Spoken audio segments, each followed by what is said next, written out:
Hollywood is known for the business of making movies and creating superstars. But when it comes to eating, mga kaibigan, artista ka man o hindi, star ka dito sa Eat and Ron. Kumusta po kayo mga ka-nation? Ako po si Chef Ron Bilaro. Narito po tayo sa LA Rose Cafe located here in Vermont and Fountain Avenue dito po sa Los Angeles, California.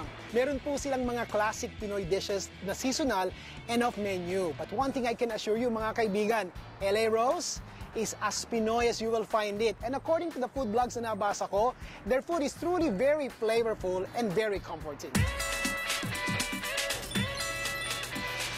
Wow.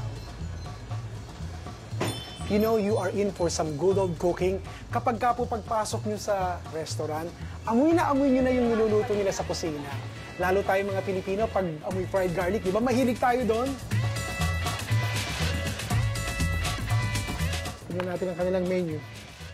A little bit pricey, pero may mga $5.99 pala sila dito mga sandwiches, and then it can go up to as far as $10. So, hindi na rin masama. Ang pagkakaalam ko, ang mga breakfast combination po daw nila dito, ang talagang dinadayo ng mga Pilipino, bukod dun sa mga tapsilog, long silog, huwag ko daw pong palampasin ang kanilang garlic fried rice, talaga namang champion. At saka yung kanilang vegan longganisa, yung kanilang tocino, yung kanilang combination ng pork and chicken adobo, masarap din daw dito, at saka yung empanada. Pero gusto kong i-try siguro itong yung pinangat. Pinangat. Tapos what got my attention also, yung garlic shrimp. Garlic shrimp. At saka, malaki ba yung ribeye? Mapupunto kasi yung ribeye. Mga 10 to 11 ounces. Wow. Pero gusto ko, tikman ko na rin. Okay. Okay, so yan. And for dessert, nako, marami akong nabasa na masarap daw po ang kanilang special bread pudding. So, try natin yun. I'm sure hindi ako mapapahiya. Pinangat. Tingnan niyo yung pinangat, oh. Ang pinangat nila, masabaw. Ang daming kamatis and onions, hindi siya maasim. Tapos may konting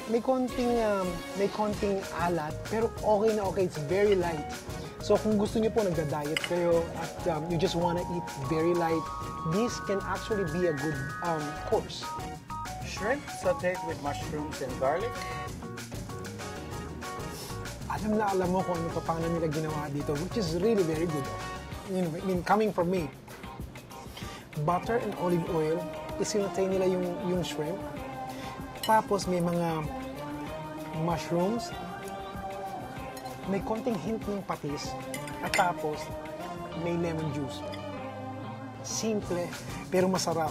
Kasi ramdam na ramdam mo yung garlic, hinahanap tuloy ng aking panlasa is like a toasted bread. Kasi this surely goes with a very, very good toasted bread. Grilled ribeye steak. Wow.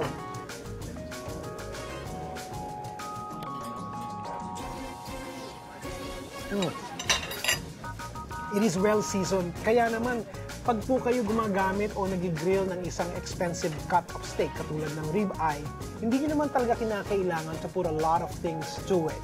Because you just need salt and pepper. Tapos i-brush mo muna ng olive oil and then salt and pepper.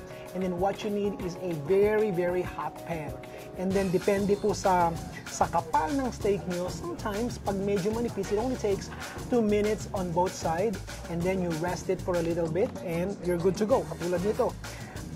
Sa nakikita ko, parang bistik ang pinupuntahan ito. So hinahanap ng dila ko yung kalamansi. But actually, this is very well seasoned. It comes with mushrooms and zucchini.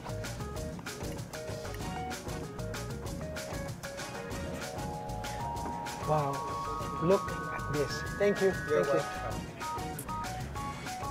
you. Nakikita nyo ba to? Look at that.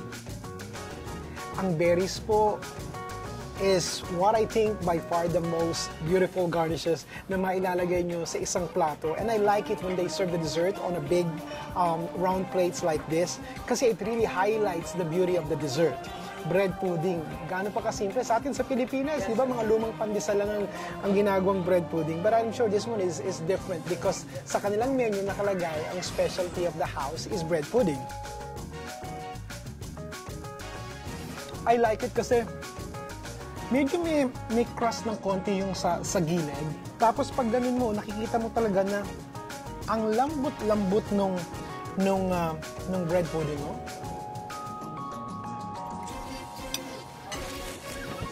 Simple lang siya. Wala siyang kasamang raisins or dried fruit o kaya naman mga nuts. Napaka-simple pero masarap. It's very moist, very soft, and hindi siya masyadong matamis. Wow! That was a good dining experience. O kayo, nag-enjoy ba kayo mga ka-nation? Okay, kung narito po kayo sa bandang side ng Vermont at saka ng Fountain, well, bisitahin niyo po ang L.A. Rose Cafe. Tiyak na tiyak ko, hindi kayo mapapahiya. The food was beyond what I expected to begin with.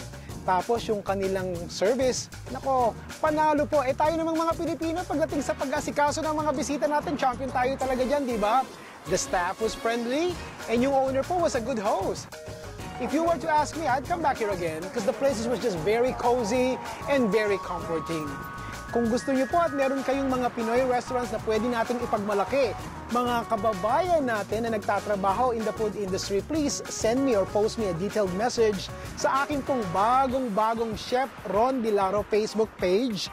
And who knows, baka next week ito napuntahan ko at kayo ang kasama ko. Again, ito po si Chef Ron Vilaro, ang best friend nyo sa kusina. Samahan niyo po ako next week when I eat and run. Goodbye!